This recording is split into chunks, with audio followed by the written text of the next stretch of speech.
উত্তরবঙ্গ থেকে safari park দেখতে আসা তিনজন স্যার হলেন মোহাম্মদ ইহসানুল হক, নাদিম স্যার এবং আমি মোহাম্মদ ফরিদুল ইসলাম।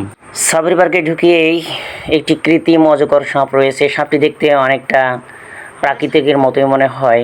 সাপটির শুরু আছে কিন্তু শেষ নেই।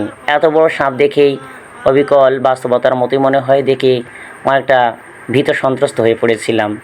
প্রথমে গিয়েছিলেন দেখতে আমাদের এহসান স্যার, এরপরে নাদিম স্যার নিজেকে নিয়ে সেলফি উঠাচ্ছেন এবং এর পাশে লেজের শেষ সীমানা খুঁজে বের করতে আমি নিজেই খোঁজাখুঁজি করলাম, কিন্তু লেজটির শেষ সীমানা খুঁজে পেলাম না, কারণ সাপটির লেজ মাটির অনেক গভীর থেকেই শুরু হয়েছে। এর পাশে ক্ষুদ্র ক্ষুদ্র কয়েকটি পাহাড় রয়েছে। অপর পাহাড়ের পাশে একটি গাছে দুটি বিশাল সারস পাখি এবং একটি বানরও রয়েছে। বানরটি দেখতে অনেকটা চিন্তিত মনে হচ্ছে। সারস পাখির ঠোঁটগুলো খুবই বড় এবং দেখতে অতি সুন্দর এবং দেখতে অনেকটা বাস্তবতার মতোই মনে হচ্ছে। আসলে সারস পাখি দুটি কৃত্রিম এবং দেখতে অত্যন্ত চমৎকার। সাফারি পার্কের এটি অন্যতম একটি সৌন্দর্যের প্রতীক। সারস পাখি দুটিকে ইন্ডিকেট করে দেখানো হচ্ছে যে কতই না সুন্দর। সেই সারস পাখি দুটি বানর দিকে তাকিয়ে আছে আর বানর আমার দিকে তাকিয়ে আছে এবং অপর একটি গাছকে জড়িয়ে রেখেছে একটি বিশাল অজগর সাপ। সেই সাপের বেদি থেকে প্রায় 1 কিলোমিটার সামনে এগিয়ে দেখি সেখানে একটি বিশাল খাঁচা রয়েছে। সেই খাঁচাটি যা রাস্তার উপর দিয়ে এত সুন্দরভাবে সাজানো রয়েছে যে রাস্তার ডান পাশে এবং বাম পাশে বিশাল খাঁচা, তার সেই খাঁচার ভিতরে রয়েছে সুন্দর সুন্দর সাদা বক পাখি এবং আরও অন্যান্য পাখি। সাফারি পার্কের এরিয়াটি বিশাল হওয়ায় সেখানে ঘুরে ঘুরে দেখার জন্য সাফারি পার্কের পক্ষ থেকে একটি বাসও রয়েছে। বাস ভাড়া হচ্ছে 100 টাকা। 100 টাকার বিনিময়ে সাফারি পার্কের চতুর্দিকে বাসটি ঘুরিয়ে ঘুরিয়ে প্রদর্শনীয় এলাকাগুলো দেখতে সহায়তা করে। আমরা দেখতে পাচ্ছি সামনের দিক থেকে একটি বাস ছুটে আসতেছে।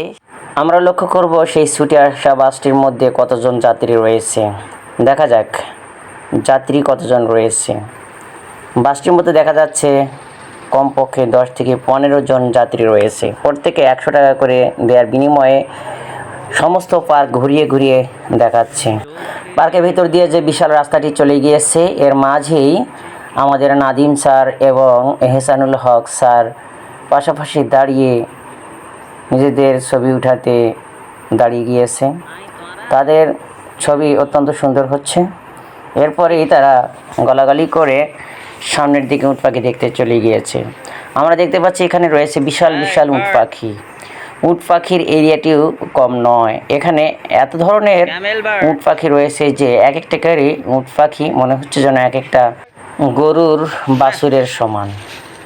উট পাখিগুলো আমাদের দিকে তেড়ে এসেছিল ঠিকই, কিন্তু আমাদের ধাওয়া পাল্টা ধাওয়া খেয়ে আবার ব্যাক করেছে। বিশেষ করে রোদ্রে তারা তাদের ডানাগুলো শুকাচ্ছে, আমাদের দিকে আর এগিয়ে আসছে না। এই যে একটি উট পাখি দেখা যাচ্ছে, বিশাল উট পাখি। উট পাখি দেখার পর সেখান থেকে ফিরে দেখতে গেলাম ভালুক। ভালুককে দেখতে গেলে কাছ থেকে দেখা যায় না, এজন্য একটু বিল্ডিংয়ের উপর উঠিয়ে ভালুকগুলোকে দেখানোর ব্যবস্থা রয়েছে। দেখা যাচ্ছে যে ভালুকগুলোকে কী যেন খেতে দেওয়া হয়েছে, সেগুলো ভেঙে ভেঙে খাচ্ছে। তবে ভালুক যেহেতু মানুষকে আক্রমণ করে, তাই ভালুকের কাছে গিয়ে দেখা কখনোই সমীচীন নয়। তাই আমরা বিল্ডিংয়ের উপর থেকে দেখতেছি ভালুকগুলোর পরিস্থিতি এবং গতিবিধি। এদিকে দেখা যাচ্ছে একটি গাছের উপরে একটি ভালুক কী যেন উঠে খাচ্ছে। ভালুকগুলো সহজেই যেন কোনো মানুষকে আক্রমণ করতে না পারে সেজন্য ব্যবস্থা রাখা হয়েছে। চারদিকে প্রাচীর রয়েছে এবং সেগুলোকে দেখার জন্য বিশাল বিল্ডিং রয়েছে। বিল্ডিংয়ের উপরে উঠিয়ে সেগুলোকে দেখার জন্য খুব সুন্দর একটা ব্যবস্থা রয়েছে। ভালুকগুলোর খেলা দেখতে অনেকটাই ভালো লেগেছিল।